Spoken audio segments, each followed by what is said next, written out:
N'oublie pas de t'abonner à la chaîne YouTube Togovi News.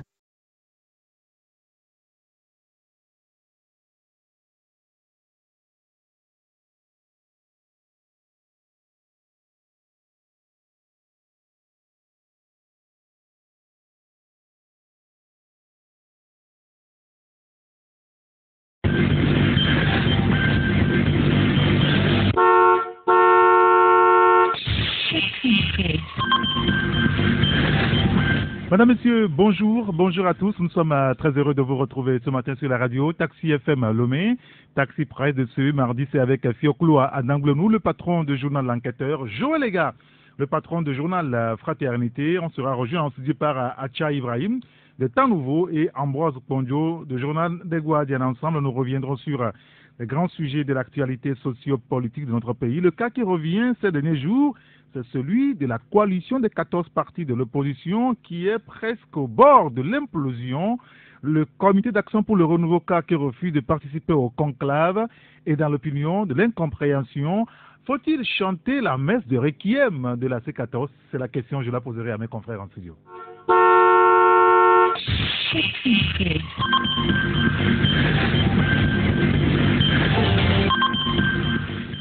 Bonjour Fioclo d'Anglenou. Bonjour Eric, bonjour aux auditeurs et auditeurs de Taxi FM. Merci d'être avec nous ce matin. Bonjour Joël. Bonjour, bonjour mon frère, bonjour tout le monde. Vous allez bien? Dieu merci. Très bien. Ambroise qui va nous rejoindre d'une seconde à l'autre. Vous savez, on a eu une très mauvaise nouvelle hier, le décès de notre confrère Alfred Kolani de la télévision togolaise. Disons quand même qu'au-delà de tout, c'est une grosse perte, hein, Joël. Non, c'est une grosse perte.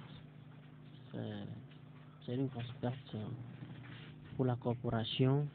Quand vous perdez quelqu'un comme ça, c'est de l'expérience que vous perdez. C'est un capital humain que vous perdez en termes surtout d'expérience et surtout de professionnel, parce que ce qu'on souhaite pour une structure, enfin pour toute société, c'est que les anciens demeurent, passent entièrement la main avant qu'ils ne partent. Mais le confrère, il nous a quittés très tôt. Il a quitté notre corporation très tôt. Il a quitté également sa famille très tôt. Vous savez, face à l'immensité du monde, seul le silence est grand. Oui, bien sûr. Donc, on ne peut que présenter nos compassions, nos sincères condoléances à la famille et demander que Dieu comble ce vide, tant pour ses proches que pour sa famille immédiate et autres. Alfred Kolani, qui est le premier vice-président de l'association des journalistes sportifs du Togo. Fioclo d'Anglenou, un commentaire? Oui, Alfred est un petit frère. On se croise souvent. Il y a eu les matchs de football. La dernière fois que je l'ai croisé, c'est dans le magasin de Serge Sport, où on a discuté. Il est presque l'un des doyens du service sportif de la TVT. Oui, c'est le chef service des sports. Le chef de service sport. Et malheureusement, comme la nouvelle est tombée hier, moi aussi je l'ai apprise comme ça. Il est décédé suite à une intervention chirurgicale. Je ne peux que présenter mes condoléances à sa famille. Il est parti un peu trop tôt, comme l'a dit mon jeune frère Joël. Il a l'expérience dans ce service, pour faire référence à Messan Atolou, qui était aussi chef service à ce département et qui est décédé. Nous avons d'avoir le même cas qui se répète avec Alfred Kolani. Mes condoléances à sa famille et à la télévision togolaise. Oui, et à la presse sportive. Et à la presse sportive en général. Et surtout au président Mekwe. Non, c'est plutôt Sylvestre Goumeli qui est le président, mais que lui est passé à l'OTM. Voilà. Bonjour Ambroise. Oui Eric, bonjour. Bonjour les confrères en studio, bonjour les auditeurs de Radio Taxi FM. je m'incline devant la mémoire du confrère Alfred, que je suis souvent sur les médias, surtout en période de compétition internationale, la CAN et le mondial, avec des confrères invités, je me rappelle. On s'est croisés, ça fait à peine 3 mois, ça fait 2 mois, au niveau de la télé. Un monsieur qui est discret, discret, des fois effacé. Au passage, il vous dit bonjour.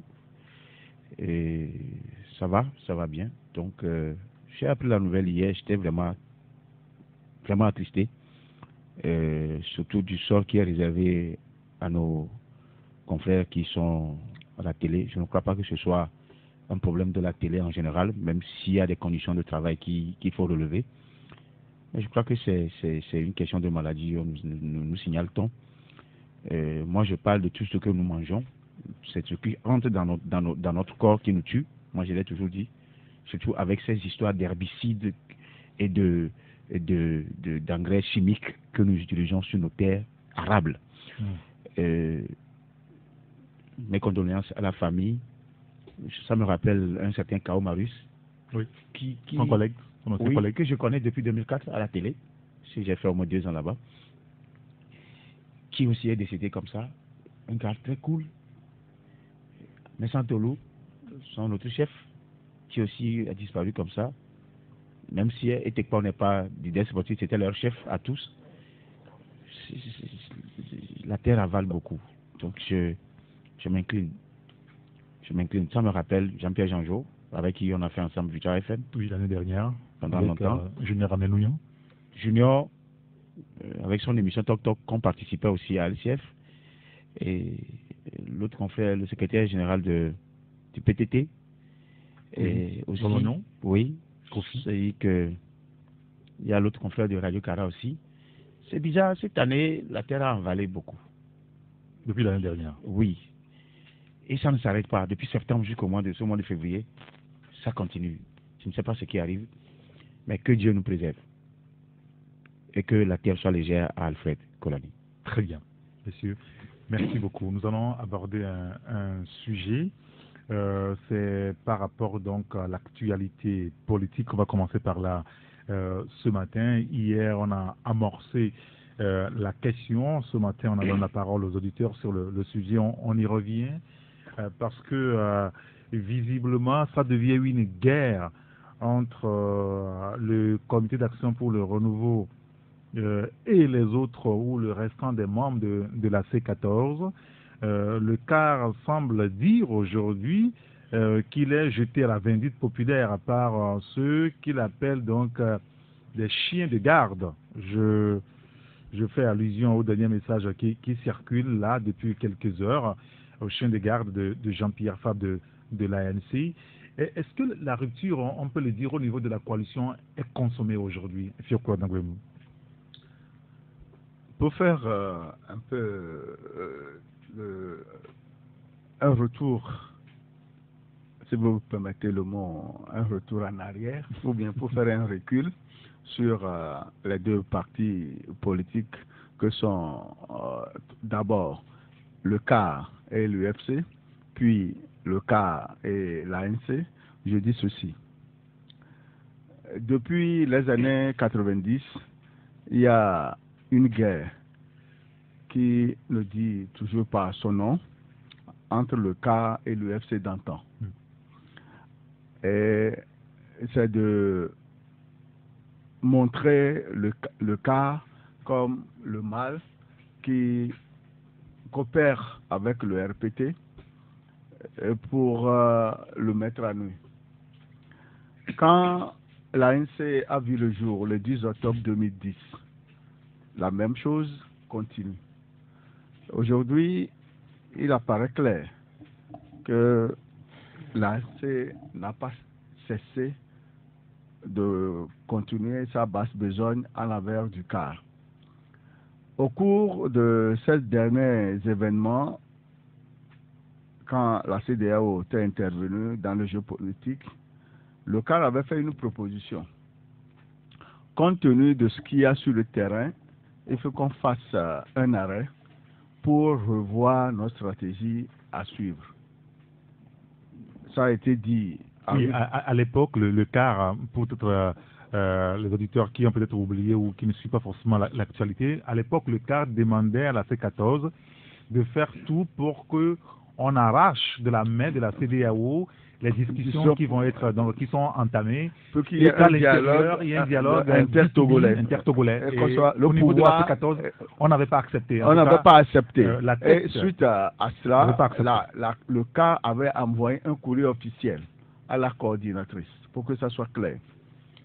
Au cours de l'évolution de la médiation de la CEDEAO, il s'est fait qu'ils se sont rendus à Accra. Et ils ont obtenu le départ de l'UFC à la CENI.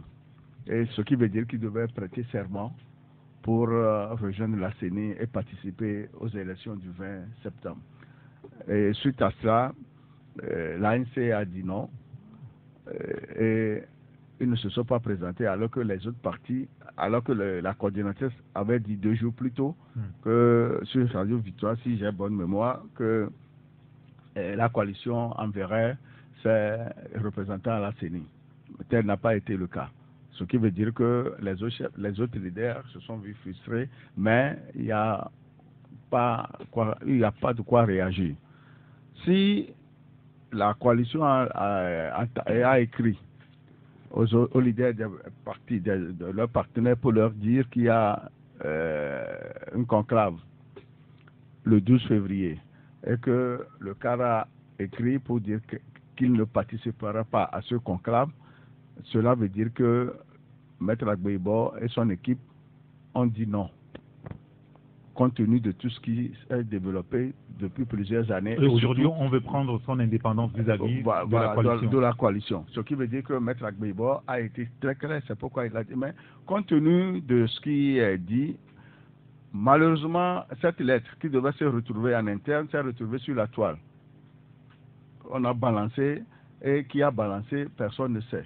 Mais si, on a eu idée de celui qui a balancé le premier. Et celui qui a balancé le premier disait à ceux-là à qui il a envoyé que c'est par erreur qu'il a fait. Mais c'est parti. On est sur les réseaux sociaux. Et ce n'est pas à une personne ou à deux. Moi, j'ai eu cette version au moins sur 5 sources.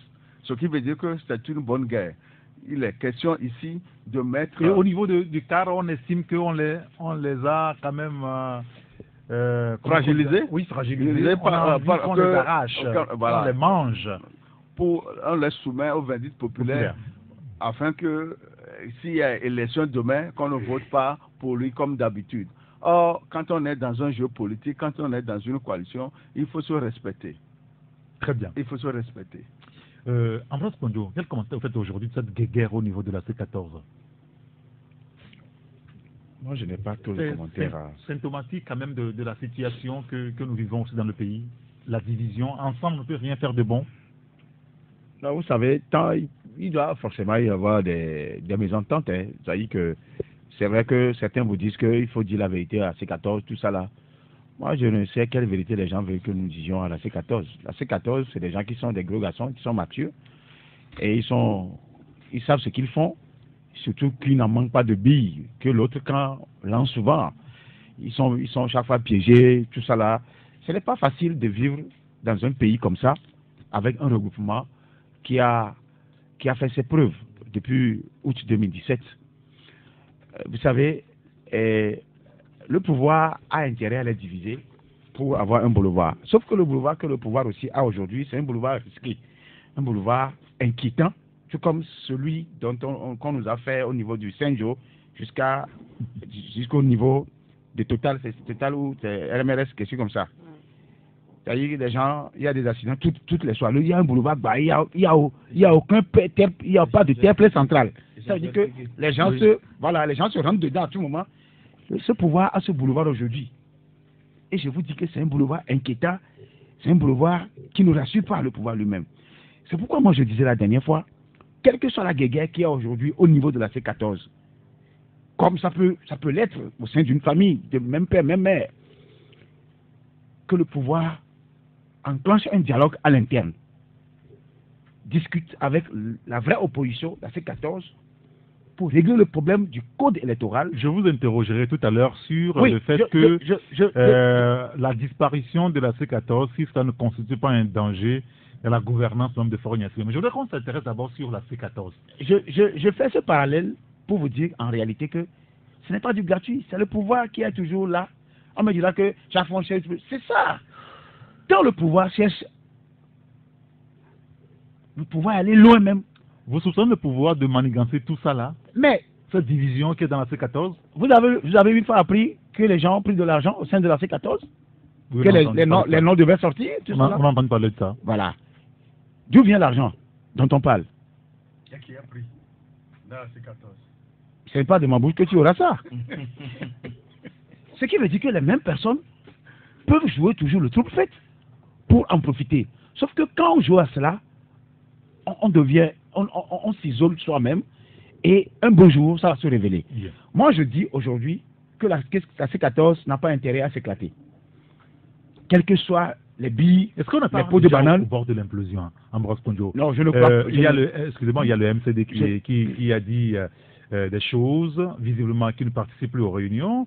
On a écouté récemment Philbert Rassisso également, qui dit ne pas quitter la C14, mais quand même des critiques qui sont assez vers cette C14. Aujourd'hui, c'est le cas qui ne dit pas qu'il sort de la C14, il faut qu'on soit clair, mais qui dit qu'il ne participera pas. Donc au conclave, on voit quand même, enfin on ne voit pas comment est-ce que non, ça aussi, quand on met tout ça là, de bout en bout, est-ce qu'il y a encore de la sérénité dans la C14 aujourd'hui? Bon, moi, je l'ai dit que même dans une famille de même père, même mère, la sérénité peut quitter à un moment donné et revenir. Mais ce que je sais, c'est que la position du cas me paraît un peu ambiguë et contradictoire. Bon, d'accord, vous ne voulez pas quitter la BAC, mais vous ne voulez pas participer au conclave. Mais ceux-là qui participent au conclave, c'est les gens du même regroupement auquel vous adhérez. Je ne suis pas en train de jeter le pauvre au cas. Le cas a forcément ses raisons. Même au niveau de l'ANC, ce parti est qualifié souvent de radical, de populiste. C'est toujours nous, c'est nous, rien. On les qualifie comme ça. Sauf que d'aucuns vous diront que au niveau du PNP aussi, il y a une certaine popularité au niveau du PNP. Et ça peut gêner. Ça aussi, ça peut créer des frustrations au sein même de ce regroupement. Mais je dis aujourd'hui, est-ce qu'ils ont intérêt à aller sur ce terrain? Non. Et celui qui a intérêt à ce que ça s'éclate, c'est le pouvoir. En utilisant les alchimistes spirituels, on peut même enterrer des bœufs vivants pour que la C14 s'éclate. Bon, ça aussi, on en sait. Mais aujourd'hui, je vais terminer. Oui, justement terminer. Aujourd'hui, ce qui est important pour la C14, c'est de s'écouter entre les mêmes personnes du même regroupement, c'est d'être franc. Parce qu'ils savent que cette franchise aussi a quitté la BAC, ça fait un moment. Oui, mais justement, est-ce que c'est ça aussi, c'est le pouvoir qui fait ça aussi? C'est l'un des problèmes, peut-être, de la C14. Je l'ai dit, ça n'en manque pas dans tout regroupement. Mais il faudrait que les gens là se ressaisissent parce que le peuple en a besoin pour obtenir l'alternance. Si c'est à travers eux, ils ont intérêt à y aller. Est-ce qu'il n'y a pas une sorte de confusion finalement dans la tête de l'opinion? Bonjour Acha Ibrahim. Bonjour Eric, bonjour aux auditeurs et auditrices de Taxi FM. Merci de nous avoir rejoints. Qu'est-ce que tout cela vous inspire aujourd'hui? Non, il faut dire que dans la barque de la C14, la sérénité n'y est pas, c'est tout. Et lorsque j'entends que c'est le pouvoir qui les divise, ça me fait marrer parce que c'est des grands garçons, c'est des gens qui se sont regroupés, qui sont entendus sur un objectif commun. Et si il se passe que tout ce qu'ils ont eu à miroiter à la population togolaise, aux combattants de la liberté, et qu'au finish, ils n'ont pas pu réussir ce qu'ils ont promis à cette vaillante population togolaise qui aspire à l'alternance, il va de soi qu'entre eux, ils commencent par se jeter des torts, et c'est ce qui commence par apparaître au grand jour. Donc aujourd'hui, quand vous voyez le quart refuser de prendre part à leur conclave, c'est peut-être pour témoigner une certaine disons, il y a des récriminations au niveau du CAR vis-à-vis de la C14 par rapport à l'ambiance même qui règne au sein du groupe, parce qu'il y a des informations qui font état de ce que dans la C14, il y a des groupes qui se sont constitués. Et donc, quand tu ne fais pas partie de tel groupe, lorsqu'il y a une réunion, vous êtes en même temps écarté, ou bien c'est des dispositions, des décisions qu'on prend ailleurs et qu'on vient imposer à l'ensemble du groupe. Donc tout ceci ne donne pas une certaine confiance, une certaine sérénité à l'ensemble. Donc il va de soi que certains leaders qui se sentent écartés, qui se sentent marginalisés au sein de cette C14 commencent par faire entendre leur voix. Vous avez vu Philippe Artissot qui a sorti, disons, un message, qui a publié sous forme d'un test diagnostic de ce qui se passe au niveau de la C14, où il pointait du doigt un certain nombre de comportements qui ne sont pas de nature à mener vers la réalisation de l'objectif commun qui se sont assignés. Donc quand vous prenez aussi le CAR, c'est vrai qu'on nous fait savoir que le CAR était au début dans les préparatifs pour ce conclave, mais si entre-temps le CAR refuse de participer à ce conclave, c'est parce qu'il y a eu peut-être des informations qui sont arrivées à son niveau et qui font état de ce que ce conclave devait être un traquenard pour amener l'ensemble vers un point qui a été retenu ailleurs et qu'on tenterait de faire passer selon à l'ensemble des des informations que nous avons, le CAR demandait à ce qu'on change la tandem Jean-Pierre Fabre, Brigitte Adjamabo Johnson.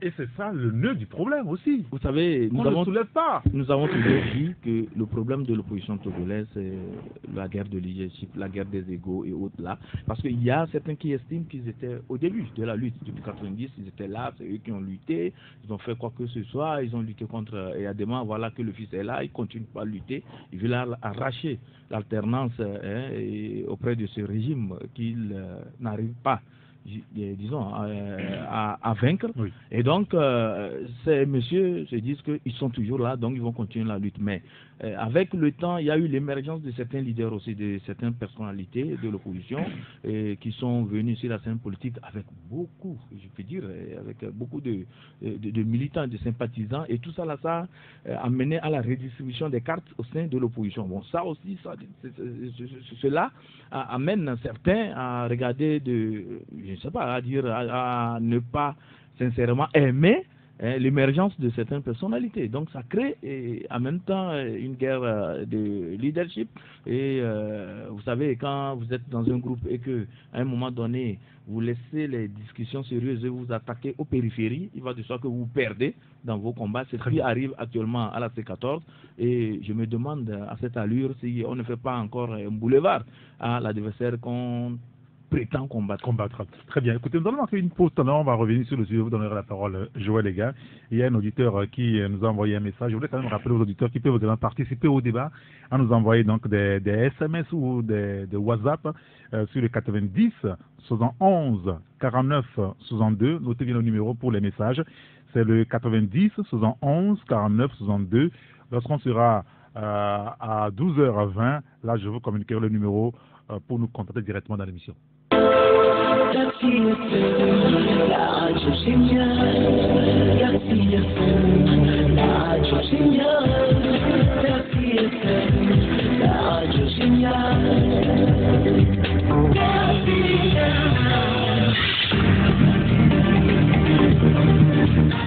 Retour en studio avec les confrères, nous poursuivons donc le débat sur la petite guéguerre ou sinon la division au sein de la C14. Il y a un auditeur qui nous dit « Effacer la C14, vous n'avez pas effacé la mobilisation. Il suffit que M. Tikwi fasse appel lui seul au peuple, les gens vont sortir.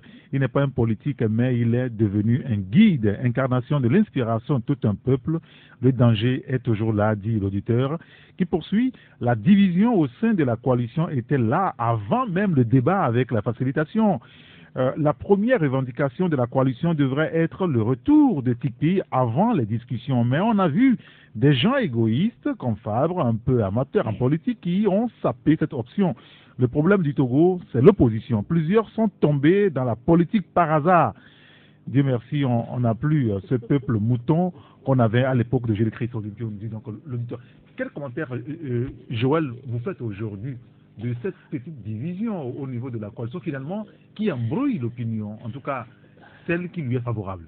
On dirait que l'auditeur, il est de notre rédaction, parce que c'est presque le même mot que nous avons utilisé dans notre dernière parution. Oui, c'est ce qu'il vous a lu. Quand on parlait de l'intolérance du cas Agbouka, qui est l'incarnation de l'intolérance politique, et Eric, tu te rappelles, nous avons étendu l'analyse à tout ce que nous connaissons également dans l'opposition.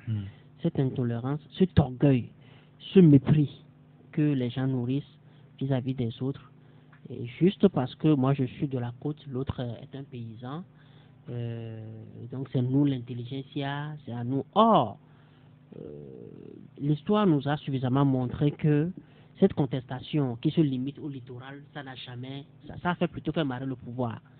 Et Tipi l'a montré. Tipi Assadam l'a montré. C'est-à-dire que la frustration était là, à terre, le monsieur il est venu juste le ramasser. Et comme lui-même il le dit, il faut mettre un homme debout, il faut le faire prendre conscience de sa situation. Donc il a réussi juste à mettre les gens debout, ceux qui étaient déjà frustrés, il a réussi à les mettre debout juste parce que ce n'est plus Fabre qui est revenu avec sa vieille formule de les marches éternelles de Kodjendi à Palm Beach. Et bon, Palm Beach n'est plus publicité gratuite, elle est décédée, elle est morte. Et voilà, à la plage, etc. Ça dit que ça fait marrer. Raison pour laquelle vous allez voir le pouvoir aujourd'hui pour cantonner la marche, il les a limités aux sphères habituelles. C'est-à-dire, faites votre comédie là-bas et c'est bon, vous laissez-nous tranquilles. Et ce qui fait que le rouge est devenu, je dis, Winir est devenu taureau face au rouge, qui signifie PNP pour eux. Parce qu'on a fait déplacer la contestation du sud au nord. Maintenant, au sein de la C14, le problème de la C14, je crois que si on est vraiment imbu de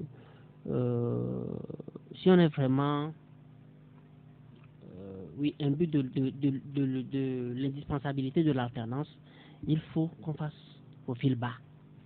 Il faut qu'on fasse profil bas à tous les niveaux et qu'on accepte, parce que il est clair aujourd'hui que le problème en fait c'est cette propension que la NCPA a donné toujours l'ordre, a donné toujours la conduite à tenir, et pendant que le CAR est aussi là, le CAR, comme Achala dit, il dit c'est eux,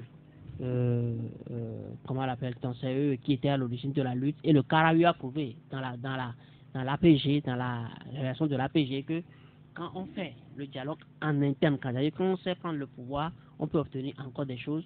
L'APG, la version qu'on avait obtenue à Lomé, était mieux que ce qu'on est parti obtenir à Ouaga. Oui, mais en même temps, à l'époque, quand le CAR disait de ramener le dialogue politique entre les Togolais, à l'époque, personne n'a soutenu le CAR, même dans l'opinion, parce qu'on croyait que, eh bien, la CEDEAO était un soutien véritable, et que Buhari viendrait au jour lendemain avec l'armée nigériane pour chasser Faure Gnassingbé du pouvoir.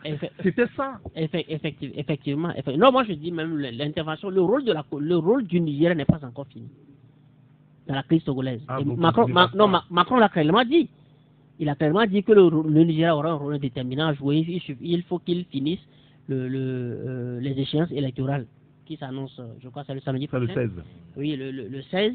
Et qu'il finisse ça pour que le Nigeria joue entièrement son rôle.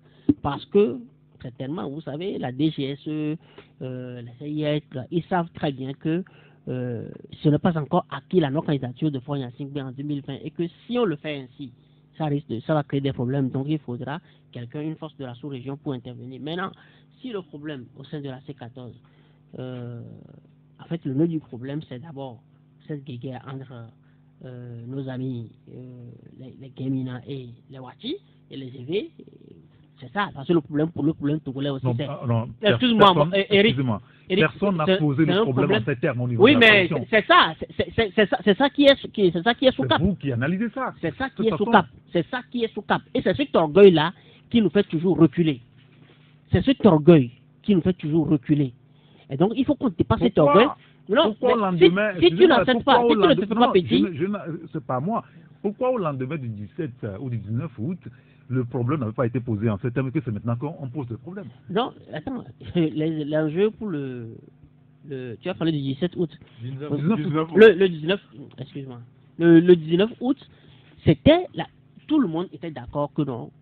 Il faut, comme on le dit chez nous, quand le renard rentre dans ton poulailler, chassez d'abord le renard, après vous allez compter les poulets. Je fais une traduction d'un proverbe mina.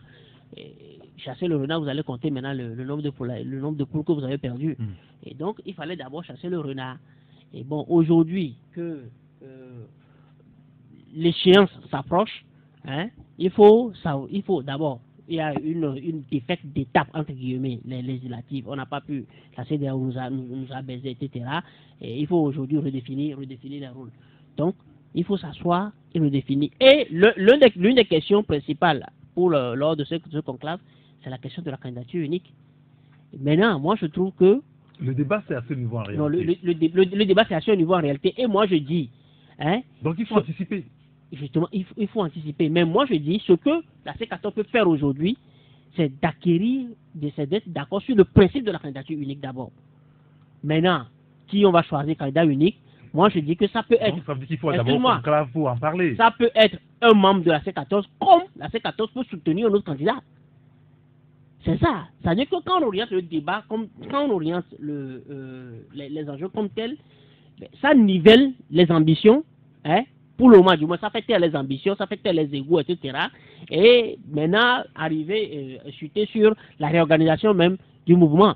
Qu'est-ce qu'il faut faire? Qu'est-ce qu'il faut aujourd'hui définir comme action? Et moi, je vois que si les gens sont porteurs d'idées novatrices, cela relève du non-sens que moi, je sois porteur d'une idée et que je laisse toujours les mêmes devant. C'est eux qui mènent. Il faut qu'on soit d'accord.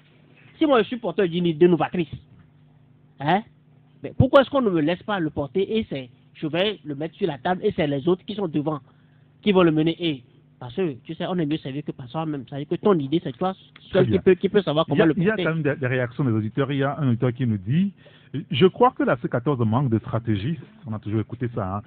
Les vieux peuvent se retirer et apporter leur expérience à la jeune génération. Il faut accumuler la force et l'expérience, nous dit donc l'auditeur. Il y a un autre auditeur qui nous dit qu'il est désolé qu'on voit partout la main du pouvoir dans les problèmes de l'opposition. Où est la fameuse prophétie, s'interroge donc l'auditeur. Je voudrais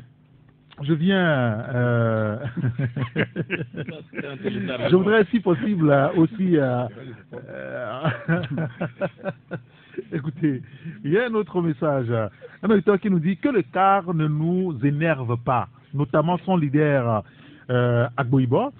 Il était Premier ministre dans ce pays. Qu'est-ce qu'il a pu faire? On ne l'a pas forcé à rester à la C14. S'il n'est pas d'accord, qu'il prenne la tangente et emboîte le pas aux autres. Pour conclure, la C14 ou pas, la lutte continue, nous dit donc l'auditeur. Un autre auditeur qui nous dit les gens sont arrivés à faire de Fabre ce qu'ils ont fait de Gilles Christ. On ne doit pas le critiquer au risque d'être livré aux vindictes populaires. À la vindicte populaire, on doit dépasser cet aspect. Moi, je veux qu'on dissout la C14.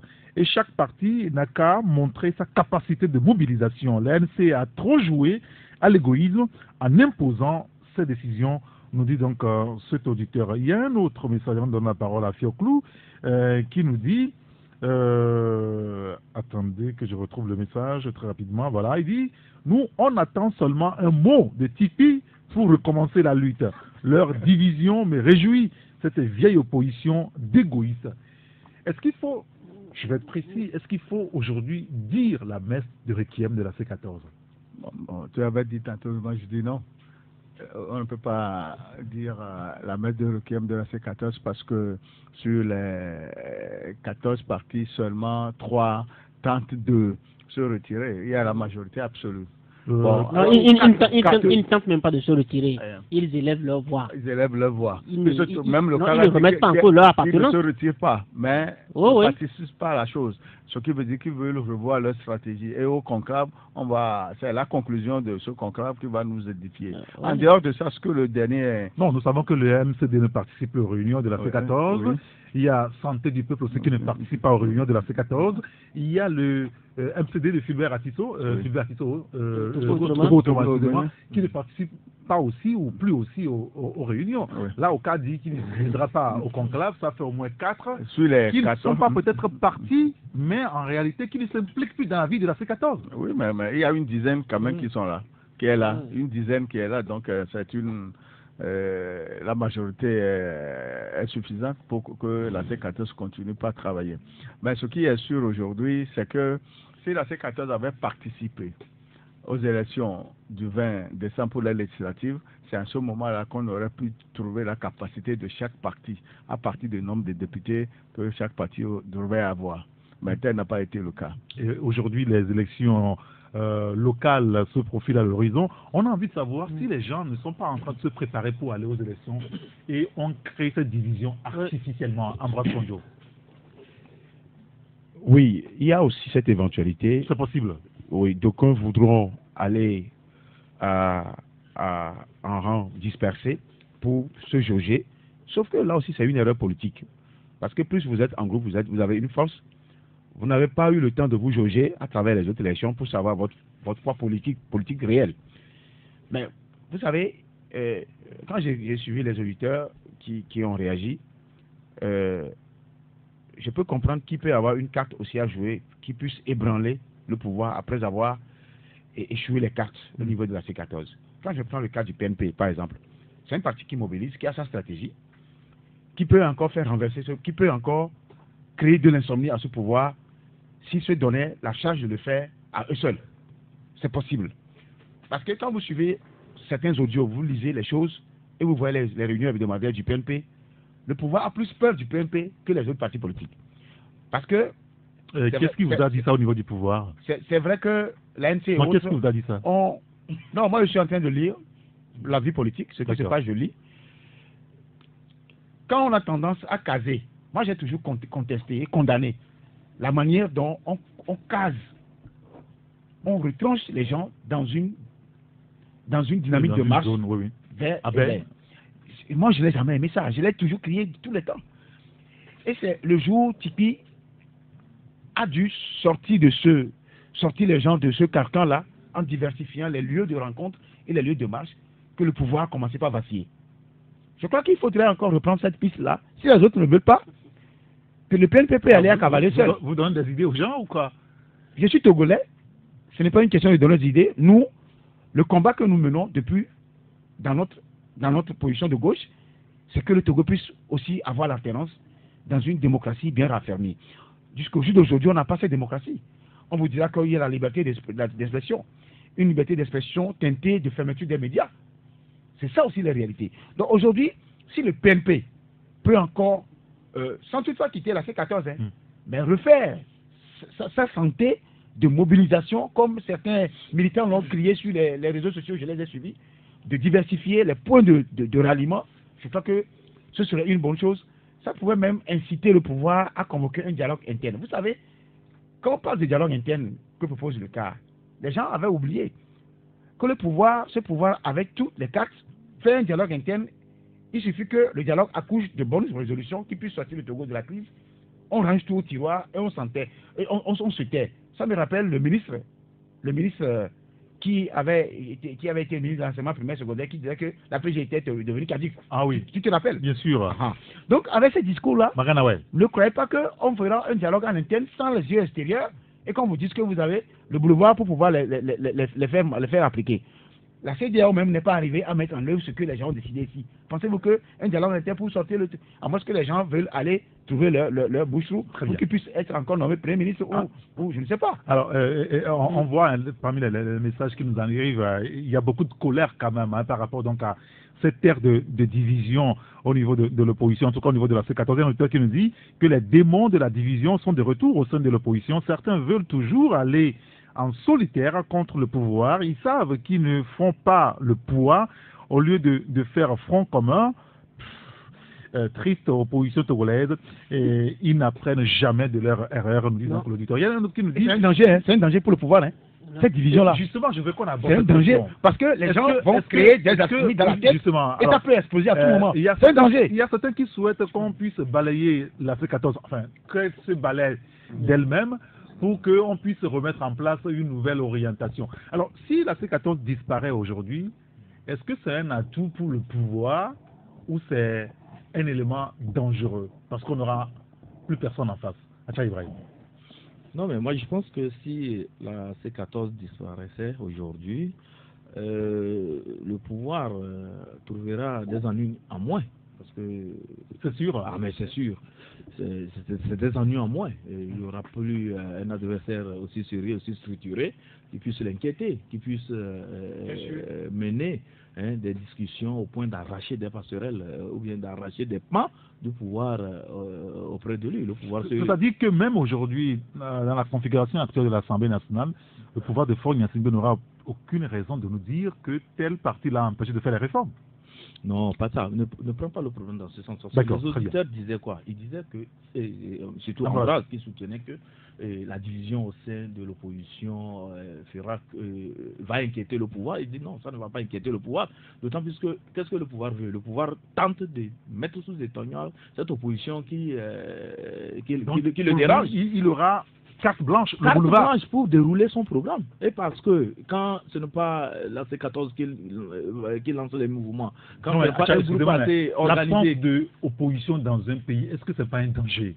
Non, là vous recentrez le débat. Parce que nous avons parlé de la C14. Oui, maintenant, si nous voulons revenir à l'opposition, à l'opposition, dans un pays, l'opposition joue un rôle capital et nous l'avons toujours soutenu. Nous avons toujours dit que le pouvoir en place n'a pas intérêt à ce que l'opposition ne joue pas son rôle. Nous avons toujours dit ça. Incarner l'opposition au Togo. Oh oui, c'est un pan de l'opposition parce qu'à un moment donné, il y a eu des erreurs. Parce que quand nous allons dans les surenchères que la C14 a déroulé au cours des contestations, au moment où la contestation avait le vent en poupe, il fallait plutôt profiter pour arracher des acquis. Mais l'opposition a versé dans les surenchères. Le départ immédiat de Faure Gnassingbé, le retour à la Constitution de 1994. Or, eux-mêmes, ils n'y croyaient pas. C'est ça le drame. Ils n'y croyaient pas. Et ceux qui se sont mobilisés, et ceux qui ont rejoint la manifestation, avaient rejoint la manifestation juste pour se positionner. Ce n'était pas avec conviction, ce n'était pas pour venir lutter véritablement contre le pouvoir, mais c'était pour se positionner et au moment opportun, en tirer des dividendes. Nous avons vu des gens qui ont rejoint la C14 juste parce qu'ils savaient qu'il y avait des dialogues qui se profilaient à l'horizon et qu'ils allaient prendre l'avion avec certains de la délégation, aller rencontrer des chefs de l'État, tisser des relations et faire tout ce qu'il y a comme combine en matière politique. C'est ce qui motivait à proprement parler certains de la C14. Et aujourd'hui, quand les choses ne marchent pas, il faut comprendre que les gens ont tiré le maximum de profit et se disent que maintenant ils peuvent se lancer. Voilà ce qui se passe. Donc que les gens analysent concrètement les pas et disons les gestes et les faits des leaders de la C14 pour bien décrypter la posture que chacun prend et ce que chacun apporte convenablement à la matérialisation du rêve des Togolais, qui est l'alternance. Il y a un auditeur qui nous dit que si la C14 disparaît ou disparaissait, la population va se soulever, c'est-à-dire il n'y aura pas d'itinéraire, que ça serait général. Oui, et dans ce cas, excusez-moi de préciser un petit mot, et dans ce cas, le pouvoir va utiliser ça comme quoi? Trouble à l'ordre public. Parce qu'il y a personne qui a lancé le mouvement et qui puisse être responsable de cela. Je ne presse pas dans le désert, mais vous semblez ne pas connaître le pays dans lequel nous sommes. Vous semblez ne pas connaître le pays dans lequel nous sommes. Et à chaque fois, nous commettons les mêmes erreurs. Bien. Je vois les gars, est-il un danger pour le pouvoir que la C14 disparaît? Excuse-moi, moi je trouve que c'est puéril de choisir de tabler sur la disparition de la C14. C'est pas parce qu'on ne s'entend pas qu'on ne va plus qu'on va plus tenter de s'entendre. Tout ce que l'opposition a offert de par le passé, c'est la division. Est-ce que l'opposition... Non, c'est pas parce qu'il y a des épreuves qui s'annoncent qu'on va rapidement faire le lit. Non, mais je crois que nos exercices ici doivent permettre aux auditeurs d'élever le niveau du débat. Ce n'est que la nature nous l'a apprise. Ce n'est qu'en étant ensemble que vous pouvez réaliser de grandes choses. Nous avons appris ça des fourmis, des abeilles. La nature nous apprend toujours cela. Qu'on le veuille ou pas, il faut essayer de s'entendre sur le minimum pour évoluer ensemble. Donc, cette fatalité, cette mentalité fataliste de dire non, il faut que la C14 disparaisse. Et la C14 disparaît, vous posez quoi? Mais vous avez vu combien le pouvoir a eu du mal à évoquer même rien que le nom de la C14. Même pour les invités au dialogue, le dialogue intertogolais que le Agbouibo proposait. Mais quand vous voyez, vous entendez, chaque fois les invités, ils essaient toujours de débiner la coordinatrice de la C14, ils s'adressent au chef de file de l'opposition, un poste qu'ils ont créé de toutes pièces, juste pour ombrager l'opposition, pour étouffer l'opposition. Donc, chaque fois que l'opposition s'entend, essaie de s'unir, ça fait du mal. Et nous avons vu ça en RDC. C'est parce que l'opposition a fait front commun que on a concédé l'alternance au minimum. L'opposition se serait allée comment vous l'appelez, en rang et dispersée, que non, Ramazani, c'est ça? Oui. Ramazani aurait aujourd'hui gagné. Mais ce bloc que l'opposition a fait, avec le soutien de la FENCO et autres là, a mis le pouvoir dans tous les états. On a dit, ok, d'accord, à défaut de leur donner le pouvoir quand même à un autre opposant qui est plus acceptable. Aujourd'hui, la RDC a obtenu son alternance selon son mode. D'accord. Donc, on a obligé, il faut que la C14, et moi je suis sûr qu'ils ont déjà expérimenté la division, l'évolution en solo, etc. Ils savent très bien qui doit être ensemble. Et je dis, si c'est la question de la candidature unique, l'essentiel c'est de convenir du principe de la candidature unique. Alors, il y a un qui nous dit, hein, au Togo, c'est la rébellion armée. Et ça, ce n'est pas la solution aujourd'hui, clairement. Non, c'est-à-dire que ça, excuse-moi, ça, ce sont des solutions extrêmes. Ce sont des solutions quand vous avez... Et on ne peut pas, et personne ne peut souhaiter... Personne ne peut souhaiter cela pour... Ça ici, c'est la tenance à ce prix. C'est regrettable, ce n'est pas une option. Mais les autres ont fait la tenance, ils sont passés par la rébellion armée. Quand vous êtes unis, vous êtes forts. Parfait. Et moi, comme je le dis, même si le candidat n'est pas au sein de la C14, la C14 peut soutenir un candidat. Mais maintenant, sur le mode de fonctionnement de la C14, je suis d'accord. Ça, il faut que, quand vous avez fonctionné pendant un an dépassé, et on s'arrête, on fait le bilan, on change de fusil d'épaule. Et maintenant, moi, ce que je voudrais même, c'est que on a fait l'expérience qu'on a fait avec Tipeee. C'est un nouveau visage qui est sorti de nulle part, qui n'a pas d'antécédent. Et Agboïbo, on dit ça, fois Agboïbo prend l'argent chez le pouvoir, Fabre prend l'argent chez le pouvoir. Sans qu'on apporte la preuve. Hein. Oui, justement, sans qu'on a... Mais leurs images ont été foncièrement écorchées. Même la façon dont Agboïbo a repris la tête du cas. Nous étions de ceux-là qui avons combattu, ont critiqué la manière avec laquelle a repris la tête du cas. On se rend compte que c'était aussi pour des visions bien fondées, parce qu'il ne voulait pas qu'on reverse le cas au sein de l'ENS, etc. Bon, il a réussi son pari. Mais tous ces images-là, tous ces noms-là qui ont des antécédents, il faut qu'ils reconnaissent. Il faut aujourd'hui qu'on fasse le choix de la transcendance plutôt que de rester omnibulé dans la culture de la personne du mois. Il faut aujourd'hui faire le choix de la transcendance et mettre un nouveau visage. Bien. Il faut qu'on nous amène quelqu'un plus jeune, du moins quelqu'un qui n'a pas autant d'antécédents que ces taureaux-là. Il y a un auditeur qui nous dit que le problème de la C14 en particulier, du Togo en général, c'est les gourous de l'ANC incarné par Jean-Pierre Fabre depuis 1990 au temps de l'Union des forces de changement. Un autre auteur qui nous dit la présence de Tipeee peut réactiver le peuple pour une alternance pacifique tant voulue par le peuple. Moi je dis non, même à l'extérieur, Tipeee est aussi efficace. Pourquoi on veut forcément sa présence physique? C'est les gens qui sont en mission commandée, on veut qu'on l'amène pour qu'on la batte, c'est ça? Comment ça? Non mais attends. Si la C14 disparaît aujourd'hui, c'est dangereux car le peuple même peut sortir à tout moment et c'est grave. Si ça peut arriver, il n'y a pas de problème. Qu'est-ce que vous en pensez aujourd'hui? Oui, je pense que l'existence de la C14 n'est pas un mal nécessaire pour le pouvoir, parce que quand la C14 appelle pour les sorties et les marches, on sait qu'il y a quelqu'un qui a ordonné les sorties et autres. Oui. Par ailleurs, si il arrivait que la C14 disparaisse, le problème qu'il y aura, c'est qu'il y aura de l'anarchie. C'est-à-dire, quand le peuple va se lever, il va faire n'importe quoi et ce serait incontrôlable. Or, dans tout pays, il y a des règles qui régissent la société. Et dans le contexte actuel, la C14 permet la coordination entre les mouvements d'appel, entre le gouvernement et la C14. Ce qui veut dire que c'est un lit paisible pour le pays.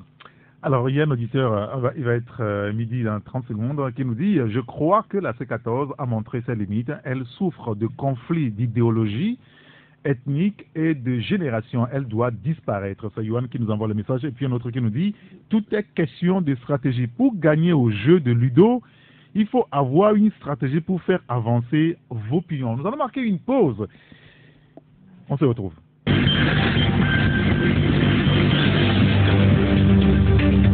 Il est 12h02 sur Radio, Taxi FM, le même merci de nous écouter. Taxi Presse avec Fiokoulo à Danglenou, Ambroise Kondio, Joël Ega et Acha Ibrahim. Avant de les retrouver pour la suite du débat, nous sommes en liaison avec la rédaction de Taxi FM, c'est avec Amen Assignon. Bonjour Amen. Bonjour Eric Gator. Alors, vous êtes au programme pour Taxi Midi, 12h45. Quel est le contenu de votre journal Amen? Dans Taxi Midi de ce mardi 12 février 2019, on parlera du conclave de l'opposition, notamment la C14, qui veut revoir sa stratégie de lutte, conclave annoncé pour les 14 et 15 février prochains à Lomé. Inscrit également en titre la célébration le 8 mars prochain de la Journée internationale de la femme. Femmes et gouvernance locale, c'est le thème retenu sur le plan national. En prélude à cela, les acteurs de la promotion de la femme échangent ce mardi à Lomé. On évoquera aussi la question du blanchiment des capitaux et le financement du terrorisme. Les agents d'enquête et de poursuite s'outillent à Lomé sur le sujet à l'initiative du Centre de formation des professions de justice. Et puis sport, championnat de première division, on reviendra sur les violences enregistrées ce week-end sur les stades de Dapaon et de Kabou, réaction de la Fédération togolaise de football et de l'association des entraîneurs à suivre donc dans Taxi Midi. Merci beaucoup Amen Assignon. Vous retrouverez tout à l'heure à 12h45 pour le développement de tous ces titres.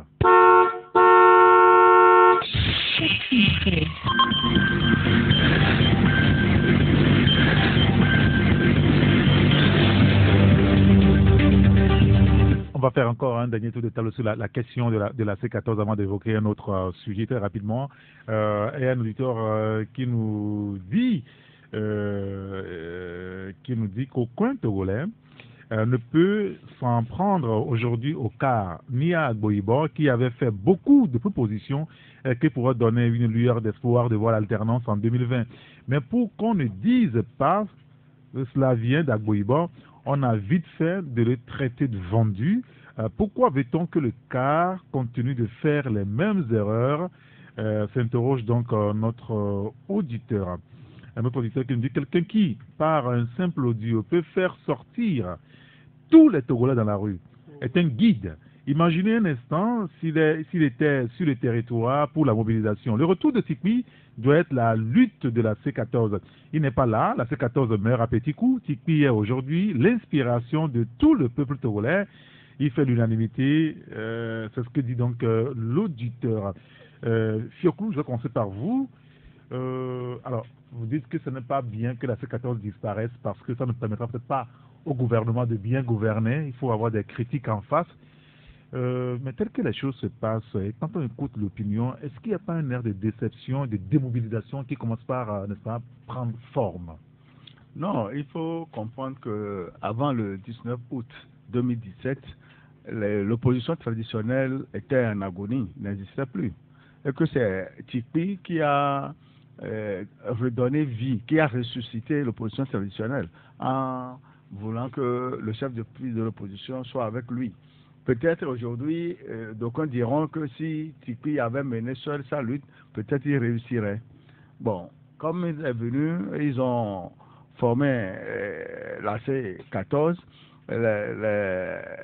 les agendas cachés des uns des autres ont fait que la division qui sous-tendait a repris le dessus et que le résultat final a été un échec, à mon point de vue. Très bien.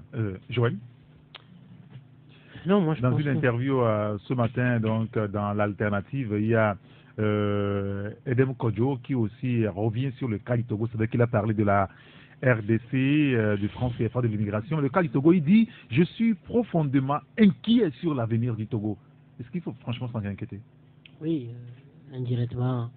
Vous savez, Edem Kodjo, c'est hautement diplomatique, ses propos. Il est inquiet si jamais Faure Gnassingbé se présente encore candidat en 2020. C'est clair. Et c'est cela, nous avons dit très tôt. Nous avons dénoté très tôt dans sa participation, dans la participation qu'il a assurée lors du forum, ce que Espérance pour le Togo a organisé en octobre dernier à l'Agora Senghor. Quand nous l'avions dit, bon, c'est seulement certains qui avaient compris très tôt.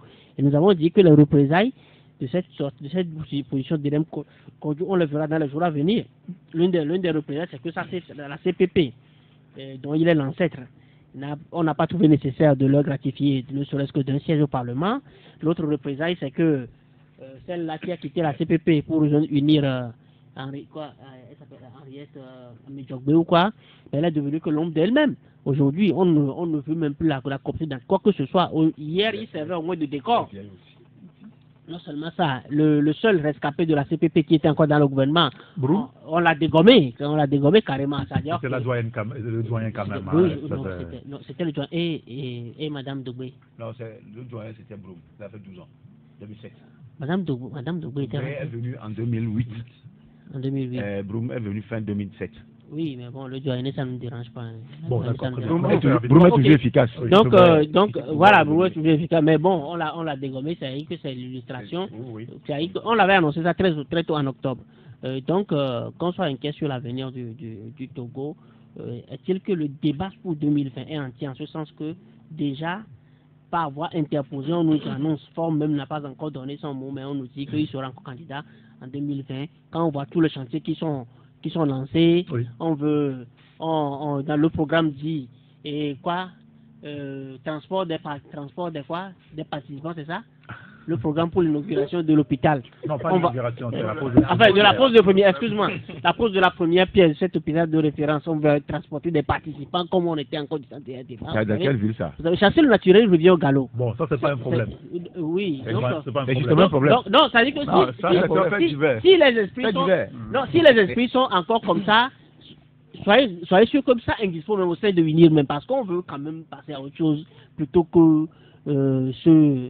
Mais ceux qui, à unir, veulent passer à autre chose, pourquoi est-ce qu'ils ne le disent pas ouvertement? Non, le temps viendra. Ah, il faut un temps pour ça. Non, le temps viendra. Je te dis, les gens ont intérêt.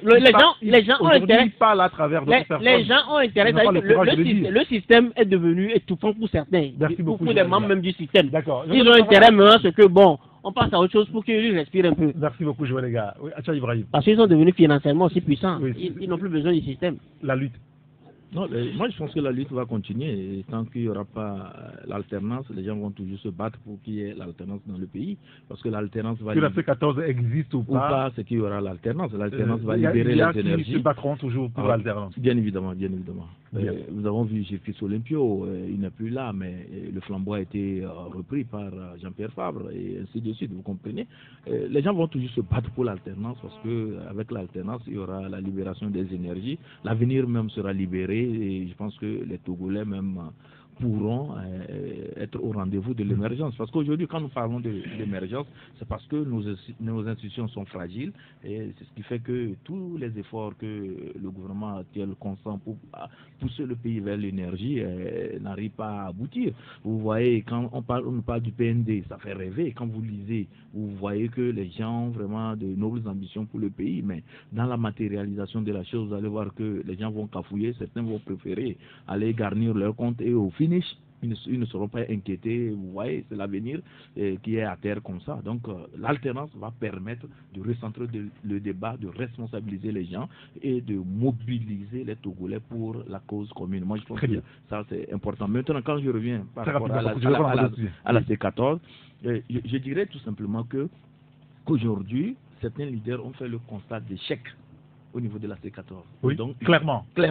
Et ils veulent prendre leur indépendance. Ils veulent prendre leur indépendance et ils voudraient qu'on recentre le débat, qu'on voit ce qu'il y a lieu de faire. Parce qu'avec le boycott de ces législatives, 2020 présente des enjeux très importants. Au niveau de la CENI paritaire qui sera composée, vous comprenez que c'est... Ils n'existeront pas. Sur le débat même sur les réformes, ils ne seront pas là au niveau de l'Assemblée nationale. Vous comprenez que avec tous ces deux aspects que je venais d'évoquer sont indispensables pour aller vers l'alternance. Ce sont des conditions qui ouvrent des possibilités pour que les élections de 2020 puissent donner une chance à l'opposition pour arracher l'alternance. Mais sans cela, si l'opposition n'est pas présente au niveau de ces deux disons, entités dont je parlais, la CENI et au niveau du Parlement, Bon, c'est que on va dire les que... conditions même pour pouvoir aller à ces élections ne seront pas à l'avantage de la C14. Il y a une partie de vraiment, l'opposition qui est également à très l'Assemblée nationale. Il y a le NET, il y a le MRC, il y a le MPDD également qui Vous sont à savez, l'Assemblée quand on parle nationale. de l'opposition, il faudrait que les gens comprennent. Est-ce que ceux qui sont actuellement au Parlement là, ils luttent pour l'alternance? C'est la question qu'il faut se poser. Mais aussi pas de l'alternance. Du bout des lèvres ou bien sincèrement? Alors, peut-être ils ne luttent pas, mais ils sont intéressés par Ambroise Konjo, il y a un auditeur qui nous dit, hein, si certains leaders de l'opposition pensent qu'à eux seuls, ils peuvent faire fléchir ce pouvoir, ils se leurrent. Ils ne veulent pas mettre leur petite personne du côté pour penser à ce que le peuple veut. Les Jean-Pierre Fabre, Agboïbo en font, seuls font pas le poids devant ce pouvoir. En rang dispersé, on a 0% de chance de voir l'alternance en 2020. Qu'ils pensent à présenter un candidat unique au sein de l'opposition et qu'ils laissent leur égoïsme surdimensionné de côté. Est-ce que ça nous envoie comme message? Oui, Ambroise. En une minute, on passe à notre sujet. Oui, moi j'estime que tôt ou tard, le Togo obtiendra l'alternance, quelle que soit la durée que veulent faire nos amis qui sont au pouvoir. Ils en ont monté leur preuve d'ailleurs. Ils n'ont plus d'innovation, ils n'ont plus rien à donner. Il y a des gens qui sont gouvernés, ça fait 10 ans. Si certaines structures, certains États font en sorte que vous faites 3 ans à la tête d'une structure, vous partez, c'est pour qu'il n'y ait pas l'oisiveté, c'est pour éviter du sur place et du n'importe quoi. Donc aujourd'hui, moi j'estime que le pouvoir a plutôt intérêt à avoir une C14 solide, mais cette division-là, vous allez voir, les choses vont se créer. Vous allez voir, on parle des mouvements sentinelles. Qui a vu Tika Saddam venir? Qui sait demain, avec cette division-là, la nervosité, la frustration fera encore que il y aura un autre groupe qui va émerger. Anaconda qui peut sortir, qui peut être plus terrible que Tika Saddam. Oui, je le dis. Parce que quand j'illustre cela avec ce serpent, parce que c'est encore une prophétie. C'est un démon. C'est une prophétie? La prophétie, beaucoup ne maîtrisent pas ce qu'on appelle prophétie. La prophétie, c'est que les gens sont actuellement, ils ont un boulevard. Et je dis que c'est un boulevard risqué qu'ils ont devant eux. Au lieu de s'occuper de l'essentiel, on a tout fabriqué pour les maintenir au pouvoir. Le pouvoir ne s'est pas maintenu de lui-même. Les gens ont sorti de l'argent, les gens ont manipulé les chefs d'État, et la CEDEAO a trépassé, la CEDEAO a fait en sorte que nous sommes aujourd'hui dans une léthargie. La CEDEAO a trépassé, hein? La CEDEAO n'existe plus. La CEDEAO doit exister si les gens sont conscients que la communauté doit vivre sur les bases régaliennes de la démocratie et de l'état de droit. C'est ce qui est écrit dans la charte et dans le protocole. Donc aujourd'hui, je crois que ce pouvoir n'a pas intérêt à voir la C14 disparaître. Parce que les gens vont... Je dis, l'anaconda peut émerger à tout moment pour renverser ce régime à travers tout mouvement. Bien. Ce qui en a prouvé, parce que personne ne l'a vu venir, demain, qui arrive, on ne sait pas qui peut arriver. Je voudrais qu'on parle très rapidement de la corruption. On en avait parlé hier avec les confrères et d'ailleurs la semaine passée, on en a beaucoup parlé. La question de la corruption, surtout de la lutte contre la corruption, est une bataille énorme. La question simple aujourd'hui qu'on pourra se poser, est-ce que les autorités iront jusqu'au bout de leur logique dans cette lutte contre la corruption, les corrompus et les corrupteurs? Fiakoulou. Oui, le problème de la corruption ne date pas d'aujourd'hui. Il est vrai que depuis quelques années, elle a pris une proportion inquiétante et les gouvernements, les organisations internationales, y compris les Nations Unies, font des efforts pour diminuer l'ampleur. Mais on ne peut jamais supprimer la corruption. Parce que la corruption a un sens. Ça fait bouger le pays, ça fait bouger les affaires. Comment ça? Et même dans les... C'est des milliards de dollars que perdent les économies. Même dans les structures chargées de réprimer la corruption, cette même structure est minée, corrompue. Au niveau de la CIA, au niveau du KGB, FSB aujourd'hui, au niveau du Mossad, tout ça, il y a la corruption. C'est pourquoi certains agents deviennent des agents doubles. Donc, en faisant cette analyse, c'est un problème très épineux et difficile à résoudre. On ne peut pas supprimer la corruption, mais on peut travailler pour diminuer son ardeur. Et est-ce qu'aujourd'hui, les éléments qu'on a dans cette bataille-là nous rassurent que dans un avenir proche, on pourra diminuer l'effet de la corruption chez nous au Togo? C'est vrai qu'on a mis en place une haute autorité de prévention et de lutte contre les crimes assimilés, la corruption des crimes assimilés. Est-ce qu'il y a espoir qu'on puisse voir, par exemple, ceux qui volent l'argent public, ceux qui font du mal à notre économie, qu'on puisse les voir de l'autre côté de la barrière. Acha.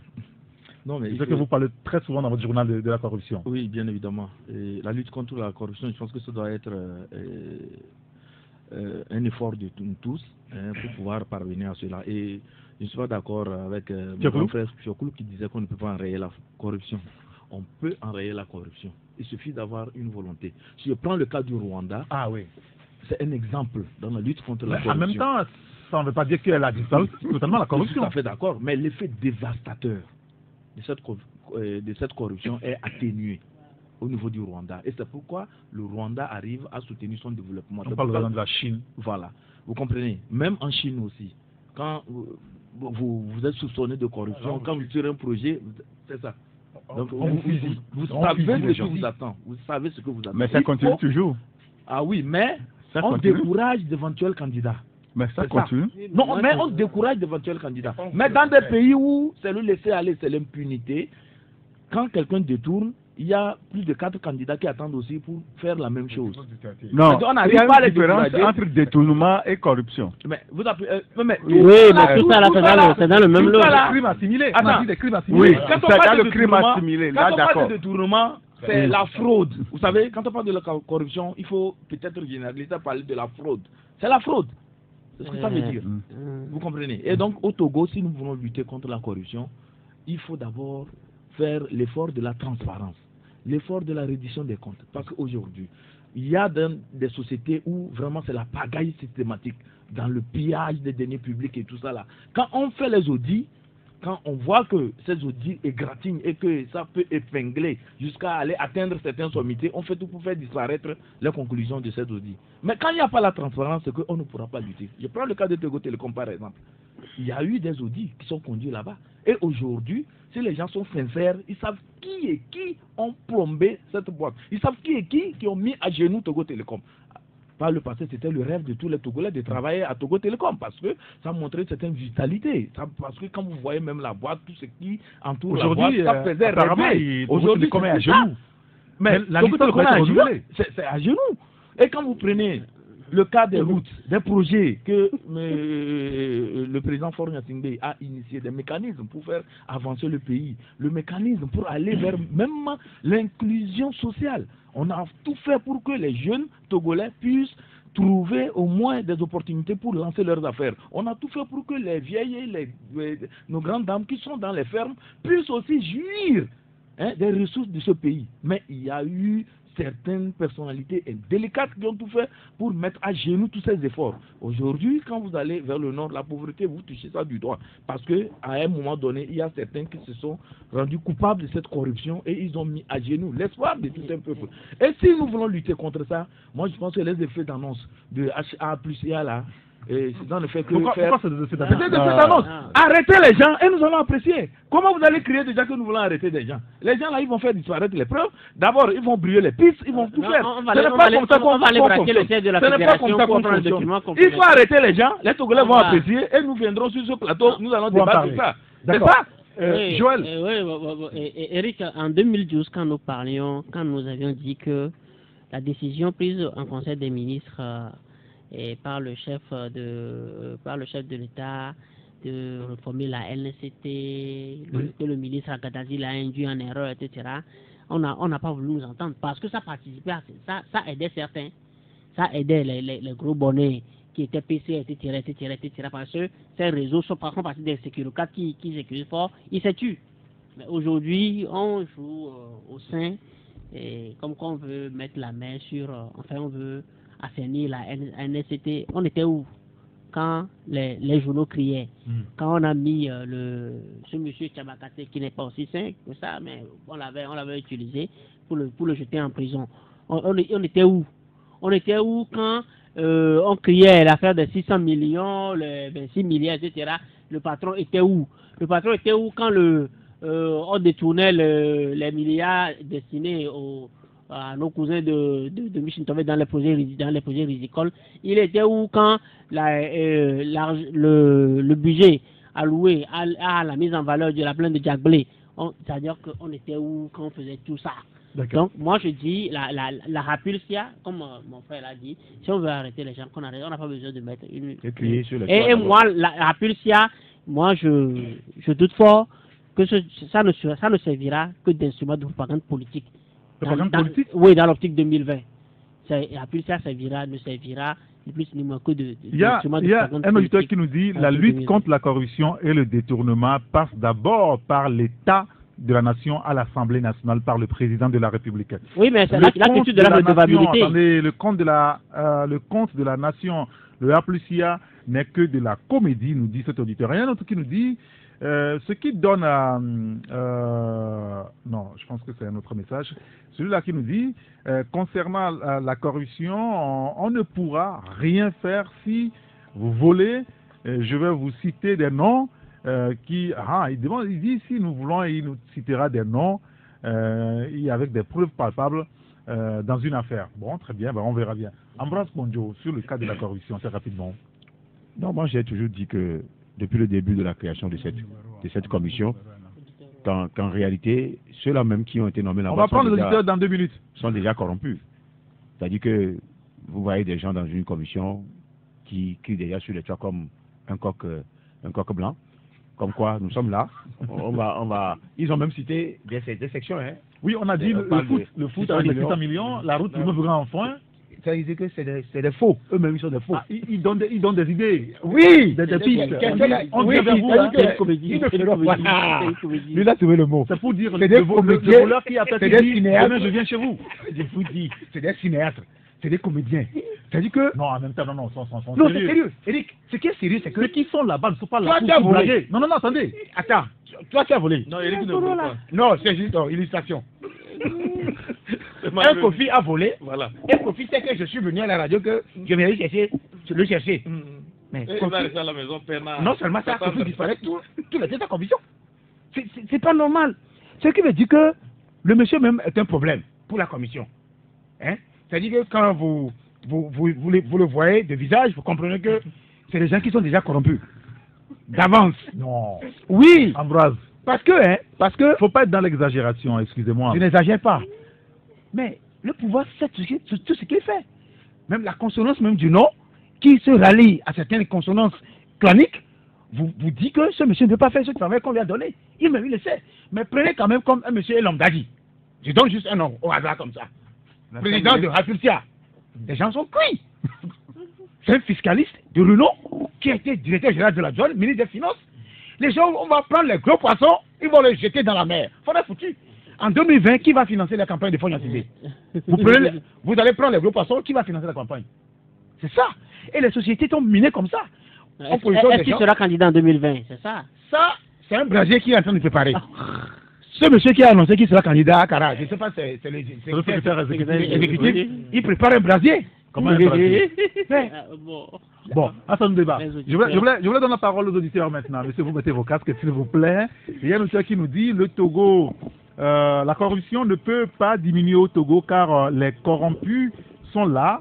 Voilà, enfin, ils sont du parti au pouvoir, c'est ce qu'il dit, qui utilise les sous pour les campagnes, un petit peu comme Ambroise le dit tout à l'heure. On va prendre les auditeurs maintenant.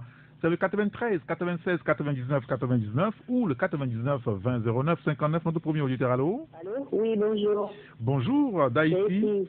Comment allez-vous? Ça va passer aujourd'hui. S'il te plaît, donne-moi le bon numéro, parce que je l'avais. Ah, bah écoutez, c'est le 93, 96, 99, 99 ou le 99, 20, 96, 99, 99. On va prendre un autre auditeur au bout du fil. 80... Allô? Oui, allô? Oui. Oui, mais je suis dedans, je suis en ligne. Allez-y. Voilà. Et pourquoi les opposants, pendant depuis 90, après la bourse, ne seraient pas le poids devant ce régime? Vous le pensez, vous en parlez depuis. Bon, je sais que nous avons une constitution qui règle tout. Hein, la ligne avec vous. Allez-y. Oui, vous m'entendez? La ligne n'est pas totalement bonne. Si c'est que le régime suivait la constitution, il disait au moins un article de notre constitution, il n'y aurait pas tout ce problème où les opposants seraient vieux, ils seraient. Vous pouvez Je pense qu'on a du mal. Est-ce que vous pouvez vous déplacer un peu, madame, ici? Je me suis déplacée. Ah oui, parce que là... Je ne comprends pas, hein? Oui, là, c'est bon? Oui, allez-y, on va voir. Voilà, je vais essayer. Et nous avons une constitution qui règle tout ce qui se passe en ce moment. Et gérer gouverner une république par bulle, organisée seule en catégorie des élections. Même Marc ici, je parle tous les matins dans les vidéos. Et quand vous dites que les opposants... La ligne qui se dégrade, oui, la ligne qui se dégrade. On ne vous entend pas véritablement parce que là, on ne comprend pas ce que vous dites. La ligne qui se dégrade complètement. Nous sommes vraiment désolés, madame, ici. Vous allez peut-être nous appeler sur le second numéro, justement. On va prendre notre auditeur. Allô? Allô, bonjour. Oui, bonjour. Oui, monsieur Rick, c'est monsieur Comine. Monsieur Comine, nous vous écoutons. Bien. Et en ce qui concerne la querelle qu'il y a actuellement au niveau de la C14, oui. Je pense qu'il faut être réaliste et clair devant les faits. On ne peut pas aujourd'hui cacher le leadership et l'intérêt que les leaders exposent. Comment est-ce qu'on peut comprendre que des gens qui sont à la tête de leur parti et qui ne veulent même pas se dire, il faut mettre les jeunes devant les partis et ces leaders deviendront comme des conseillers. C'est ça le problème. Maintenant, le boycott de l'élection législative du 20 décembre est à la base de tout ce qui se passe. Aujourd'hui, tous les leaders ont leurs yeux fixés sur les locales et l'élection de 2020. Maintenant, ils n'ont pas leurs représentants, ni à l'Assemblée, ni à la CENI. Alors, ils n'ont pas de souveraineté. Voilà, donc c'est ce qui cause le problème actuellement. Maintenant, quant à ce qui concerne cette histoire de mésentente entre ANC et le CAR, bon, on va à eux, mais je pense que sous peu, il y aura donc une nouvelle forme d'organisation qui va naître, qui reprendra aussi la lutte avec une certaine sérénité aussi importante. Sinon, rien que de plaisanterie au niveau de la C14. Merci beaucoup, M. Commis, merci de nous avoir appelé. On va prendre notre auditeur. Allô? Allô? Monsieur Eric, bonjour. Oui, bonjour. Un autre commis. Très bien, nous vous écoutons. Ça fait plaisir. Vous savez, je veux parler sous le contrôle du dicton qui aime bien, châtie bien. Et la coalition savait très bien que Saniga Kojoa, à Pointe-Peñana, c'est ce qui les a poussés que le 20 décembre, ils n'étaient pas allés aux élections. Ils savaient que nous, les Togolais, on n'a plus besoin des élections frauduleuses. Maintenant, tout porte à croire que ne pas participer aux élections du 20 décembre est un échec. C'est le contraire chez moi. Moi, j'ai une autre grille de lecture. Ça voudrait dire que voilà que les Togolais vous ont témoigné qu'ils ne veulent plus de ce régime. C'est ce régime qui a imposé une élection du 20 décembre. Le peuple dit qu'il ne veut pas de ça. S'ils n'étaient pas à leur niveau, s'ils avaient aussi une bonne lecture du jeu, c'est de voir comment travailler ce peuple-là à ce que le changement qui est vu le 20 décembre se fasse dans la réalité. Mais comme ils sont d'habitude là avec le multipartisme, chacun avec son orgueil, ils ont commencé encore par chauffer leur énergie, leur dire que le peuple est toujours à sa place. Si le pouvoir pense qu'ils ont fait le 20 décembre, ils ont un boulevard, c'est archi faux. C'est nous qui sortons et nous savons ce que nous attendons encore pour sortir. Deuxième chose, quand on parle de la corruption, il me semble que c'est le gouvernement même qui a mis en place ce système pour pouvoir régner. Monsieur Rick, quand vous voulez faire de la bonne gestion, vous sanctionnez. Et quand vous sanctionnez, vous vous faites des ennemis. Et quand ces ennemis ne sont pas contents, ils vont aller créer ou bien faire le contre-pied. Mais quand vous êtes dans la mauvaise gouvernance, vous les laissez voler et lorsqu'ils savent que vous devez partir, ils vont vous supporter. C'est ce qui se passe. Très bien. Monsieur Commis, merci de nous avoir appelé. On a compris le fond de votre pensée. On va prendre un autre auditeur. Allô? Allô? Oui, bonjour. Bonjour, Seigneur Rigateur. Oui, monsieur Georges. Oui. Nous vous écoutons très rapidement. Mes amis, vos confrères là-bas. Oui. C'est monsieur Rigateur. Concernant la C14, j'ai une autre lecture de la chose. Je vais aborder dans le même sens que le directeur précédent, M. Commis. C'est comme l'expression que étant donné que les journalistes ont un rôle de faire et de défaire, il y a ce rôle qui est joué en ce moment au sein de la C14. Qu'est-ce que je voudrais dire? Lorsqu'on dit que M. Titi a amené la lutte, et que s'il a fait l'erreur de donner ça aux autres, et c'est ça qui a fait qu'on a l'échec aujourd'hui. Normalement, cette élection, ce n'est pas une échec pour l'opposition. Le peuple congolais doit se revitaliser en ce sens que nous ne réclamions pas les élections, on réclamait plutôt les réformes. Donc, avec ce qui sont à l'Assemblée aujourd'hui, au moins on sait qu'on a des députés à l'Assemblée, mais on aura en face du gouvernement une opposition extra-parlementaire qui sera plus forte que ceux qui sont au Parlement. D'accord. Mais qui porte à croire comme si c'est une échec pour l'opposition de n'avoir pas participé à cette élection. Or, à chaque fois, c'est les journalistes qui nous enseignent que l'opposition commet l'erreur chaque fois d'accompagner le pouvoir à participer à des élections frauduleuses. Aujourd'hui, quand on n'a pas accompagné le pouvoir, on chasse encore l'opposition de faire l'erreur de déporter. Est-ce qu'on veut que l'opposition fasse dans ce pays? Parfait. Ben, Georges, merci beaucoup, on a compris. Merci de nous avoir appelés. On va prendre encore un dernier auditeur. Allô? Allô, oui. Bonjour. Oui, bonjour. Oui, c'est monsieur? Oui. C'est monsieur Waris. Nous vous écoutons, Waris. Vous avez 1 minute.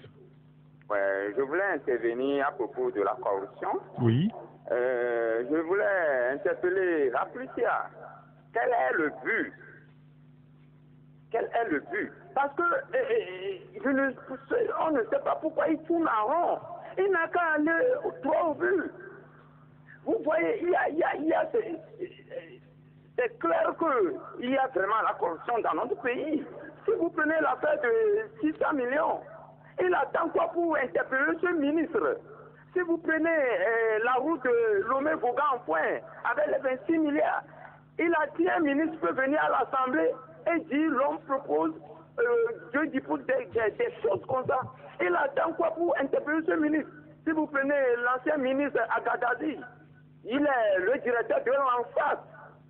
Et en même temps, le ministre du tutelle. La corruption passe par là aussi. Pas un ministre qui occupe plusieurs postes. La corruption passe par là aussi. Donc, il faut que apprécier cette comédie et va droit au but. Merci beaucoup. Nous n'avons pas de l'hôpital digne de ce nom dans ce pays. Nous avons besoin de l'eau potable dans ce pays. Il n'y a pas d'école. Donc, nous avons besoin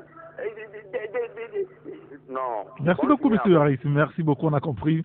Merci de nous avoir appelés. On ne prendra plus d'auditeurs. Il y a un autre auditeur qui nous dit au Togo, la corruption demeure dans le chromosome de ceux qui sont aux affaires. Lutter contre celle-ci serait impossible, nous dit l'auditeur. Un autre qui nous dit la corruption est devenue un modèle de civilisation pour ce gouvernement et dommage pour notre pays. Cette haute autorité est mise en place pour faire plaisir à l'extérieur et non pour traquer les pilleurs de la République, nous dit un autre auditeur. Et on va terminer l'émission. Joël, les gars, vous avez souhaité placer un mot sur le fait que dans notre cité aujourd'hui, le gouvernement est en train de promouvoir l'énergie solaire en soutenant des sociétés pour la promotion de cette énergie au détriment de la CET en réalité qui est une institution de l'État. Ça vous choque? Oui, ça ne peut que... En fait, ça suscite notre curiosité parce que on ne peut pas, au même moment que la société elle est un instrument, est une société de l'État, on demande à la société, dans le cadre d'un contrat de performance, d'améliorer ses résultats, d'étendre le réseau, et au même moment, ces clients potentiels que la société doit enrôler pour faire du bénéfice là-dessus, on les expose à un prestataire qui offre l'électricité à moins de coûts. Hein, qui est déjà sur le terrain. Maintenant, on veut développer même ces prestataires sur le terrain à travers les décisions que l'État prend, d'abord la détaxe sur les intrants énergie solaire, comment l'appelle-t-on, la promotion de la formation de la vulgarisation de l'énergie solaire à travers le contrat qui a été fait avec une structure locale pour mettre à disposition de toute structure des techniciens en montage de l'énergie solaire. Et donc, en fait, on se demande, bon, pendant que ce que offre aujourd'hui la société en termes de prix est déjà concurrent, c'est-à-dire que c'est déjà plus cher que ce que tu payes par le solaire. La preuve, hier on a dit que l'énergie solaire c'est pour les populations rurales, oui. Mais il y a de grosses entreprises qui basculent aujourd'hui en solaire. Oui, bien sûr. La société vient de perdre un gros client qui est Orabank, qui dit non, avec l'installation de sa centrale solaire, il va récupérer au moins 50% de ce qu'elle dépensait hier. Ne soyez pas étonnés que, du moins dans le domaine des finances, toutes ces institutions financières que nous avons, au moins 15 qui sont sur le taux. Enfin, les banques, rien que les banques, vont basculer à l'énergie solaire. Et dans 1-2 ans, si vraiment la détaxe prend corps, les gens trouveront que non, ils gagnent moins que ce que... Enfin, ils gagnent vraiment nettement que ce qu'ils payent à la compagnie nationale. Le choix est vite fait. Oui, mais justement, c'est-à-dire qu'on a l'impression qu'il y a des réseaux mafieux. C'est des structures écrans. Oui, c'est-à-dire que c'est des structures écrans et on a l'impression que bon, on vous demande, on te demande de faire plus, mais au même moment on crée des conditions pour t'empêcher de faire vraiment ce que, parce que c'est vrai, on veut atteindre un taux d'électrification qui permet enfin le développement de l'économie, mais permettez quand même à celui-là qui est là aujourd'hui, qu'il est passé, voilà, que par exemple quand on va passer au gaz, ça veut dire que ça sera moins cher. Permettez-le. On va revenir sur le sujet de vraiment exploiter le marché avant de. On va revenir sur le sujet amplement la prochaine fois. Je peux vous l'assurer, Joël. On va en parler amplement. Messieurs, merci beaucoup. Joël les gars, Fioklo Adanglenou, Acha Ibrahim Ambroise Konjo. Merci également à Emmanuel Afan qui a assuré la coordination technique. Appelez-moi Henri Gator. À demain.